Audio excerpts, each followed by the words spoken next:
Donc, on va passer pas mal de temps sur la phase de conception design. C'est là où on va vraiment être dans l'ingénierie pédagogique.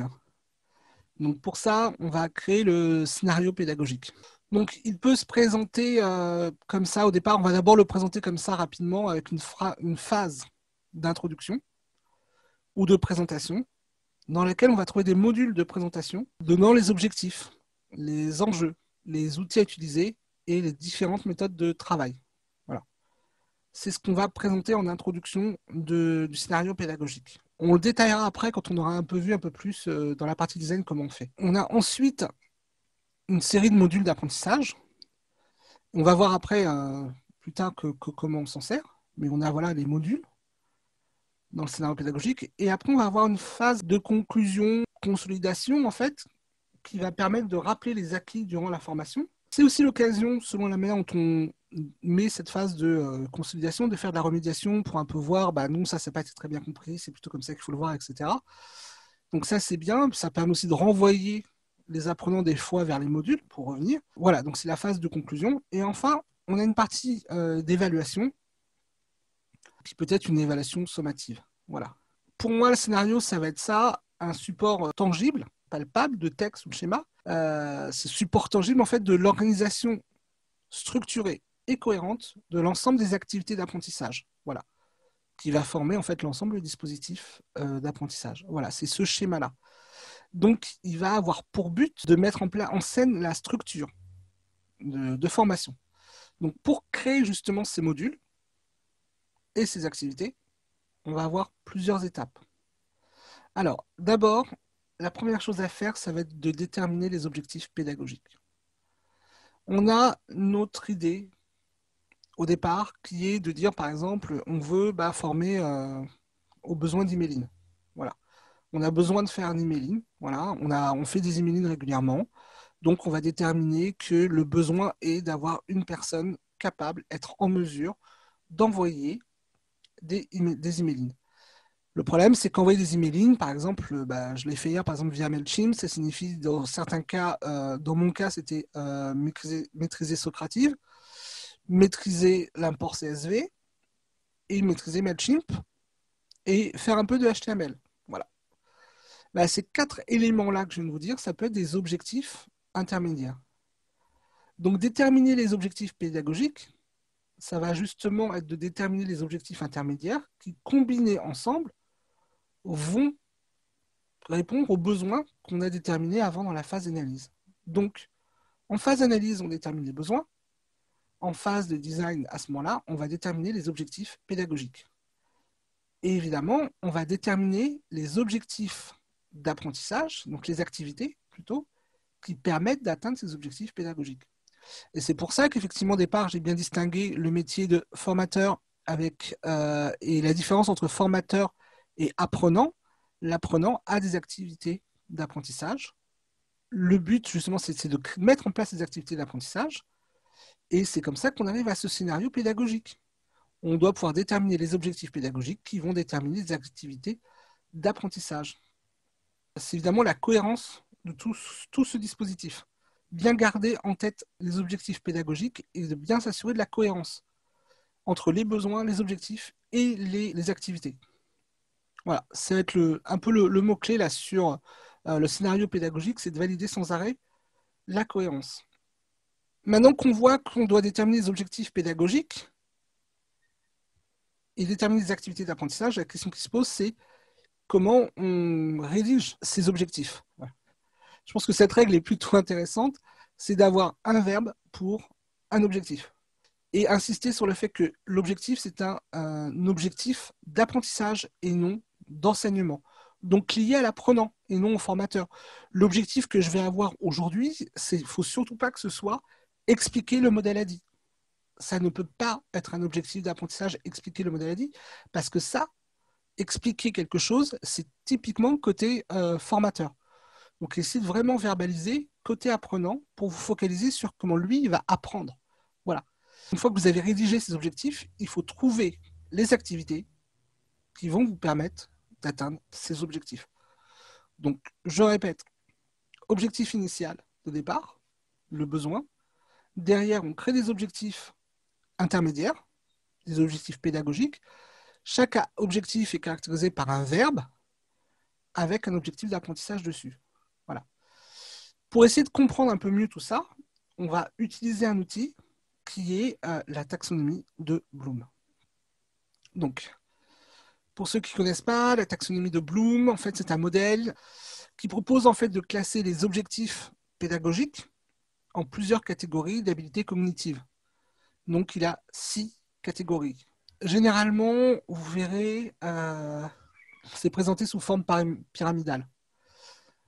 Moi, je ne pense pas que ce soit intéressant de présenter la taxonomie de Bloom sous forme pyramidale parce que ça induit une sorte de priorité dans les types d'objectifs ou de connaissances à acquérir. Et en fait, il n'y a pas réellement de priorité. Si on reprend le cas d'Iméline, on va se dire faut d'abord qu'elle ait des connaissances, la personne, et puis après qu'elle comprenne, puis après qu'elle applique, qu'elle analyse, qu'elle synthèse, et qu'elle évalue, et puis qu'elle soit capable d'évaluer le besoin, etc. etc. Je pense que c'est pas forcément la meilleure méthode. Ça, on est sur quelque chose. Alors, si vous connaissez les théories de l'apprentissage qui se rapprochent du behaviorisme, on va vous expliquer. Alors, tu fais comme d'abord très transmissif au départ sur la partie connaissance-compréhension. Voilà, je te transmets les connaissances, apprends, débrouille-toi. Et puis après, on va être là en train de dire tu fais ci, tu fais ça, tu fais ci, tu fais ça. Et on fait répéter plusieurs fois la même chose à une personne. Et puis à la fin, peut-être qu'avec un miracle, elle sera capable d'avoir un esprit de synthèse et d'évaluation sur le problème. Ça ne se passe pas comme ça. Vous allez souvent trouver la pyramide. Vraiment, vous ne faites pas avoir par la pyramide, ce n'est pas une bonne chose que de l'avoir sous forme pyramidale. Dans la taxonomie de Bloom, on peut très bien avoir des activités qui vont être de l'ordre de l'analyse ou de l'application et qui vont permettre d'apprendre justement la compréhension et les connaissances. Donc, je vous renverrai sur une vidéo qui associe, donc mes étudiants ont déjà vu sur la taxonomie de Bloom et la zone proximale de développement, qui justement explique ça. C'est-à-dire que certaines activités qui sont plus de l'ordre de la création, par exemple, si je vous dis par exemple de créer un immeuble ou en Lego, eh bien, vous allez devoir apprendre des choses pour le faire. Vous voyez bien que là, vous allez passer peut-être par l'application de l'analyse pour aller vers la compréhension et la connaissance. Et là, on va aller plutôt dans une démarche d'ailleurs qui est proche du constructivisme, qui est d'aller demander aux étudiants d'aller créer eux-mêmes leurs connaissances et ils vont descendre plutôt cette dite pyramide. C'est-à-dire qu'ils vont être dans quelque chose où ils vont devoir réfléchir, évaluer. Ça, c'est possible quand vous avez des étudiants avec un très bon niveau quand même de connaissances, de leur demander de faire le cours. Mais voilà, l'exercice que vous allez faire, c'est faites le cours sur le sujet. Donc et c'est ce qui se passe si vous êtes sur Workplace, c'est du socio-constructivisme. C'est-à-dire que c'est l'apprentissage par les pairs. Tout le monde partage et toi, tu sais quoi là-dessus? Je ne sais pas, regarde, j'ai trouvé ça. Et les gens se partagent. Et en fait, vous voyez bien que là, on va être sur de l'analyse, de la synthèse, où les gens vont devoir réfléchir ensemble, regarder comment c'est fait et aller vers de la connaissance. Voilà. Donc, regardons ces signes. On va regarder ces 6 niveaux et puis on va voir comment on peut les associer en fait à des verbes. Connaissance, premier niveau, va être lié en fait à tout ce qui est mémorisation. Voilà. Donc, on va plutôt avoir des objectifs du type identifier, définir, reconnaître, rappeler. Donc ça, c'est très bien pour ce type de connaissances. Qu'on a des gens, par exemple, on va leur demander d'apprendre par cœur, j'en sais rien, moi, du vocabulaire, des mots, vous êtes vendeur et on vous demande effectivement d'être capable de citer différentes choses dessus. Voilà, là, ça passe par cette approche-là, plutôt connaissance. Voilà. Ensuite, une fois qu'on a vu ce premier niveau, on a évidemment la partie compréhension qui là consiste à être capable de reformuler. Et on va être plutôt sur des verbes comme illustrer, traduire, interpréter. Là, c'est être capable on a compris, on a la connaissance, et puis on est capable de la reformuler assez rapidement et de l'interpréter, c'est-à-dire de la ressortir à quelqu'un et d'illustrer. On est plutôt sur des savoirs de type théorique ici. Ensuite, si on monte au niveau suivant, on est sur de l'utilisation. Donc là, ça signifie que vous avez des besoins, effectivement, plutôt d'appliquer, d'organiser, de transférer. Donc, si par exemple, on prend quelqu'un qui est sur un standard et qu'on va lui dire, effectivement, quand les personnes arrivent, tu dois les rediriger à gauche, à droite, etc., ou à un accueil, voilà, là, on est sur ce type-là. Donc, c'est-à-dire qu'on est déjà plus sur de la théorie, on n'est pas sur savoir comment on fait pour renvoyer quelqu'un à tel endroit. Elle est capable, la personne, d'appliquer, d'organiser, de transférer les choses. On a un quatrième niveau analyse qui consiste à être capable de décomposer les informations. Donc là, c'est plutôt de la comparaison, c'est-à-dire on a deux cas, voilà, ils sont un peu différents, celui-là est mieux, etc. Globalement, arrivé à ce niveau-là, on est plutôt sur du savoir de type procédural. Voilà. On est plus sur l'ordre de la procédure. Donc on sait appliquer une consigne, organiser le travail, voilà. Ça peut être créer des fiches de mission, par exemple. Voilà, ça peut être ce type qu'on peut avoir sur le procédural. Au niveau de la synthèse, donc là on passe à un autre niveau où ça va être vraiment différent, où là on va avoir, alors synthèse et évaluation, on va les mettre ensemble puisque c'est création, appréciation. On va avoir les mêmes verbes, justifier, valider, argumenter, juger, globalement. Là, c'est qu'effectivement, si on reprend le cas de l'emailing, on est sur un savoir donc, de comportement. La personne, est-ce qu'elle est capable de juger si c'est opportun ou pas de faire un emailing et de savoir ce qu'on doit mettre dedans et comment on va le faire. Vous voyez que là, sur les deux premiers niveaux, la personne, sait ce qu'est un emailing, sait ce qu'est une liste CSV, sait ce qu'est un email, etc. Elle a tout le vocabulaire. Dans le procédural, et plutôt effectivement pour quelqu'un qui serait de type assistant ou assistante de direction, on serait plutôt sur un savoir procédural, c'est-à-dire que tout va être réfléchi en amont. Et on va lui dire, voilà, fais le emailing. Donc là, c'est plutôt des savoirs de type procéduraux. Et le comportemental, c'est effectivement comment la personne elle se comporte.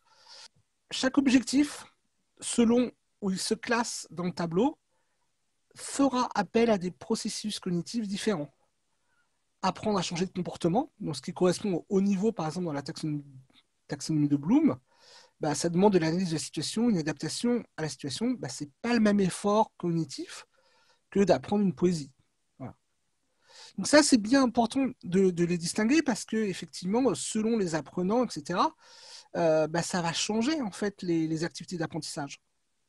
Et c'est vraiment le but de cette taxonomie de Bloom, c'est d'être capable de dire, voilà, en fonction des objectifs d'apprentissage que je me suis fixé, je vais trouver des activités différentes.